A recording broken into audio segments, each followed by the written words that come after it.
कब्रिस्तान जाना।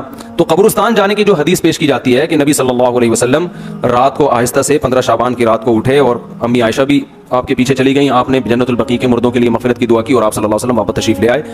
तो इससे पता चलता है कि 15 शाबान को कहाँ जाना चाहिए? कब्रिस्तान जाके मुर्दों की मग़फ़िरत की दुआ करनी चाहिए। इस पर चंद इश्काल आते हैं। नंबर 1, ये हदीस सही नहीं है और इसकी दलील क्या है सही ना होने की? वो मेरा ऑडियो बयान में पूरी सनद और उसकी रावियों की पूरी तहकीक मैंने पेश की है। ये हदीस सही नहीं है। लोग कहते हैं फ़ज़ाइल में ज़ईफ़ हदीस चलती है। ये फजीलत नहीं है, ये मसला है, ये मसाइल हैं। फ़ज़ाइल का मतलब होता है एक अमल हदीस से साबित है, उसकी फजीलत में ज़ईफ़ हदीस पेश करने की इजाज़त है, लेकिन अमल ही को साबित करना, तो ये तो एक प्रॉपर अमल है ना कि इस रात को उठ के कब्रिस्तान जाना अमल है ना। तो पहले अमल किसी सही हदीस से तो साबित हो ना, फिर उसकी फजीलत में हम 2-4 ज़ईफ़ भी लगा दें तो अमल ही साबित नहीं हो रहा। तो पहली बात ये क्या है, ये हदीस क्या है? ज़ईफ़। दूसरी बात, फर्ज कर लो ये हदीस सही है, तो सवाल पैदा होता है अगर ये अमल बाकायदा सुन्नत होता तो सहाबा में किसी ने तो ये काम किया होता, क्योंकि सहाबा तो सुन्नत पे बहुत हरीस थे। मुशरिकीन मक्का ये कहा करते थे लौ कान खैरन मा सबक़ूना इलैहि, अगर ये इस्लाम खैर की चीज होती तो सहाबा हम पे सबक़त नहीं करते, खैर में तो हम आगे बढ़ते हैं, जबकि हमारा नजरिया है कि इस्लाम खैर की चीज थी तभी सहाबा उसमें उन्होंने पहल किया। तो हम कहते हैं अगर इस रात को कब्रिस्तान जाना सुन्नत होता तो अबू बकर जाते, उमर जाते, उस्मान जाते, अली जाते, कोई सहाबी तो जाता।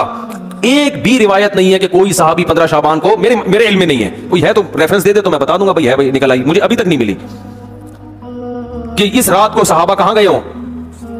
कब्रिस्तान गए हो।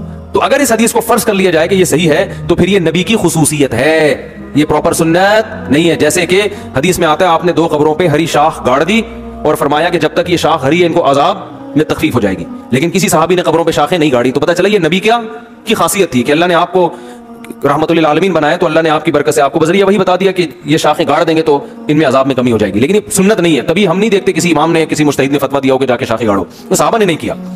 तो हम अगर इस अमल को सुन्नत मान भी लेते हैं तो सहाबा ने, फिर ये नबी की सही हदीस मान भी लेते हैं तो ये नबी की खासियत है, उम्मत इसमें आपको फॉलो नहीं करेगी। तीसरी बात, फर्ज कर लो कि ये नबी की ये हदीस भी सही है, ये भी फर्ज कर लो, हालांकि गलत चीजें फर्ज कर रहे हैं आप, लेकिन फर्ज कर लो, फर्ज करने पर गवर्नमेंट की तरफ से कोई पाबंदी नहीं। और ये भी फर्ज कर लो कि नबी ने जो किया है तो अब सहाबा बेशक ना भी करें फिर भी ये सुन्नत है, तो फिर सुन्नत जिन कैफियत के साथ है उन्हीं कैफियत के साथ सुन्नत है ना। क्या ख्याल है? पहली बात, नबी जिंदगी में 1 दफा गए हैं, आप हर साल जाते हो, तो आपको जिंदगी में कितनी दफा जाना चाहिए? 1 दफा जाना चाहिए, हर साल नहीं। तो 15 शाबान आपकी जिंदगी में 50 दफा आया तो बस 1 दफा चले जाए, क्योंकि नबी की जिंदगी में भी कई बार आया मगर आप गए, 23 साल आया नबूवत के बाद मगर आप गए 1 बार, तो 1 बार चले जाओ आप। लेकिन आप इतने ढीठ हैं, आप कह रहे नहीं नबी 1 बार गए मगर मैं कितनी बार जाऊंगा? बार बार जाऊंगा, तो चलो आप बार बार चले जाओ, हम मान लेते हैं आपकी दलील। तो फिर जिन कैफियत के साथ गए उन कैफियत के साथ जाओ। वो कैफियत क्या थी? चुपके से रात को किसी को उठाए बगैर निकले कि पता अम्मी आयशा की भी आंख खुल गई थी तो पता चल गया, वरना आप उनसे भी छुपा रहे थे, और चले गए अंधेरे में जब कोई भी नहीं है, चुपके से दुआ करके वापस आ गए। तो आपको भी चाहिए जब सन्नाटेदार कब्रिस्तान में खामोशी हो, कुत्ते भौंक रहे हो, सितारे चमक रहे हो, आप अपनी वाइफ को भी ना बताएं और चुपके से आप किसी को बताए बगैर अंधेरे कब्रिस्तान में जहां कोई लाइट नहीं, कोई वो फिर वो अजीब सी चीज हो जाएगी, फिर वो कोई चीज नहीं है, वहां पे आप गए और वहां से आप दुआ करके जब वापस आने लगे तो कल आपके लिए दुआएं हो रही हैं। इतना खौफ हू का आलम वहां पे, आप डर खौफ से आपका, क्योंकि अक्सर लोगों के साथ ये इतना जिगरा बहुत कम लोगों का है कि अंधेरे में कब्रिस्तान में जाएं अकेले, और उस जमाने के कब्रिस्तान में तो लाइटिंग का तस्वुर ही नहीं था, बिल्कुल दूर दराज होते थे वाकई कब्रिस्तान।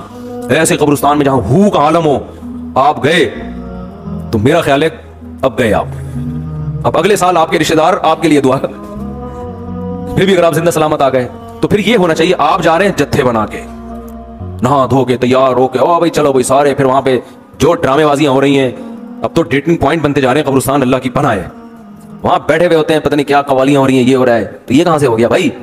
तो ये हो गया कब्रिस्तान, आगे क्या रह गया? इसलिए कब्रिस्तान ना जाए करें इस रात, कोई साबित नहीं है, कुछ भी नहीं है ये। तीसरी चीज हो गई, 2 हो गई, 3 नंबर बता, नहाना। नहाने पे भी कोई हदीस मौजूद नहीं है, और वैसे भी नहाना धोना त्योहारों में होता है, इबादत की रातों में। और कोई इसलिए नहा ले कि मैं साफ सुथरा होकर इबादत करूंगा, तो वो तो इस रात की खासियत नहीं है ना, वो तो कभी भी तहज्जुद पढ़ना हो नहा के पढ़ लो, आप लैलतुल क़द्र में नहा लो, लेकिन स्पेशल इस रात की वजह से नहाना, तो ये होता है त्योहारों में। और त्यौहार इस्लाम में दिन की रोशनी में होते हैं, रात की रोशनी में ईसाइयों के त्यौहार होते हैं, हिंदुओं के होते हैं, मुसलमानों के नहीं होते। ईद उल फितर, ईद उल अज़हा में सुबह सुबह नहा धो के निकलते हैं सुबह। इस्लाम में रात को त्यौहार ही नहीं है। क्यों नहीं है? रात को तवज्जो गुनाहों की तरफ जाती है, शराब कबाब की तरफ जाती है, इसलिए इस्लाम और त्योहारों को कुछ सेलिब्रेट किया जाता है ना, त्योहारों को में खुशी मनाई जाती है, तो इस्लाम ने खुशी मनाने के लिए दिन का टाइम दे दिया। उसमें फिर शराब कबाब की तरफ तवज्जो नहीं जाती, और बत्तियां जला ही नहीं सकते आप उसमें, ठीक है ना। दिन में आप बत्ती जलाओगे नजर ही नहीं आएगी ना, तो त्यौहार दिन में रखे, रात में रखे ही नहीं इस्लाम ने, तो बत्ती का खर्चा भी बचेगा आपका, ठीक है ना। तभी हम कहते हैं जो 12 रबीउल अव्वल रात को बत्तियां लगाई जा रही हैं और इसको ईद भी कहा जा रहा है, तो ईद रात को नहीं होती, ईद कब होती है? दिन में होती है, और दिन में बत्ती नजर ही नहीं आएगी, तभी ईद उल फितर ईद उल अज़हा में बत्तियां जलाते ही नहीं है लोग। तो इसलिए इस्लाम में ये वाला सेटअप ही ऐसा रख दिया कि बत्ती का पहले ही लोड शेडिंग से मर रहे हैं, ठीक है ना, ऐसा सेटअप बना दिया इस्लाम ने। शराब कबाब की तरफ तवज्जो नहीं जाती, इस्लाम इंसान तमीज से नहा धो के मस्जिद में नमाज पढ़ेगा, आएगा, जलेबियां खाएगा, चलो बस ये हो जाता है। तो त्यौहार दिन में होते हैं, रात में नहीं होते, इसलिए इस रात में नहाना धोना भी कहीं साबित नहीं है। और हलवे मांडे भी खुशी की रात कहा जाता है, तो खुशी की रात, एक तो हलवा साबित नहीं है, दूसरा ये खुशी की रात है नहीं। अगर इसको बहुत ज्यादा फर्ज किया जाएगा तो इबादत की रात कहा जाएगा। वो हलवा खा के वैसे भी इबादत नहीं हो सकती, हलवा खाओगे तो टुन हो जाओगे आप, ठीक है ना। दिमाग में मीठा, जब भी, मैं तो मीठा खाता ही नहीं हूं, मैं जब भी दावत में जाता हूं लोग मुझे मीठा पेश करते हैं, मीठा शरबत पेश करते हैं, खाए ना, मैं कहता हूं नहीं, कहते हैं शुगर है, मैं कहता हूं अल्हम्दुलिल्लाह शुगर नहीं, फिर क्यों नहीं खा रहे भाई, मीठा खाऊंगा टुन हो जाऊंगा मैं, क्या फायदा अपने आप को, जब जो बॉडी को जरूरत थी वो हमें मिल गया है, अब ये खाएंगे तो बॉडी को कोई फायदा भी नहीं है, और खाम खा की जहन की फ्रेशनेस की ऐसी की तैसी। एक शरबत का गिलास आप पी लो, आपको थोड़ी देर में सुस्ती महसूस होती है, तो 2 सेकंड के 5 सेकंड की लज्जत के लिए मैं 3 घंटे की टेंशन क्यों उठाऊं? अभी मैं हंसता बोलता, दिमाग मेरा फ्रेश है ना, आपके सामने बैठा हूं, फिटफाट दिमाग अल्हम्दुलिल्लाह चल रहा है, और मैं शरबत पी के आता ना तो थोड़ा सा होता, तो 2 मिनट की लज्जत थी, और फिर या तो सोना हो ना, आदमी ने खाए सो जाए तो फिर तो ठीक है, लेकिन वो अलग उसका नुकसान है खाते ही सो जाने का। तो ये इबादत की रात भी है और हलवे मांडे भी, तो ये खोपड़ी में आने वाली बात नहीं है, अकल के भी खिलाफ है। और त्यौहार वो दिन में होते रात में नहीं होते, उसके भी खिलाफ है कि हलवे तो त्यौहार हो गया ना आपने। और क्या रह गया? ये शब बरात के फजाइल पर बयान हो रहे हैं। एक साहब ने मुझे कहा फजाइल पर बयान करें, मैंने क्या, कहते हैं ये क्या हो रहा है, ये फजाइल हो रहे हैं, क्या हो रहा है भाई? तो मैंने कहा जितनी फजीलत है बस उतनी ही रखेंगे हम, आगे चलो।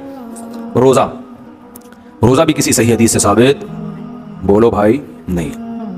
और अमल को साबित करने के लिए हदीस का सही होना जरूरी है। लोग कहते हैं फजाइल में सही हदीस चलती है, पहले ये फजीलत नहीं है, मसाइल हो रहे हैं।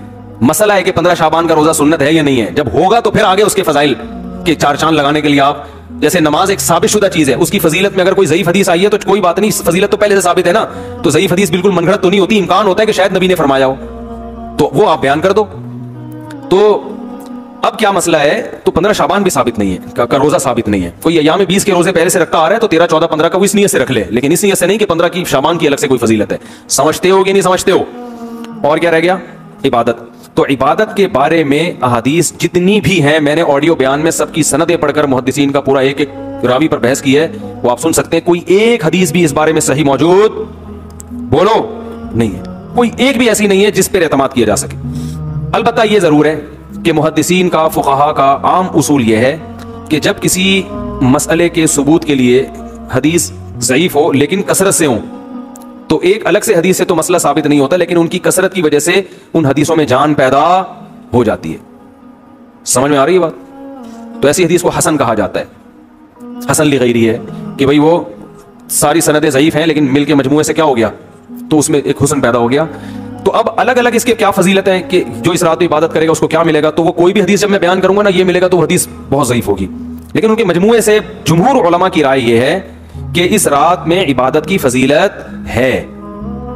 क्या है ये तो हर हदीस में की सनद पे बहस है ना, उसमें तो मुमकिन है कोई क्या ये फजीलत है तो दूसरा एतराज करे ये वाली फजीलत तो सही हदीस से साबित नहीं है, तो वो क्या दूसरी फजीलत है, वो क्या ये भी साबित, लेकिन इससे नफ्स फजीलत है।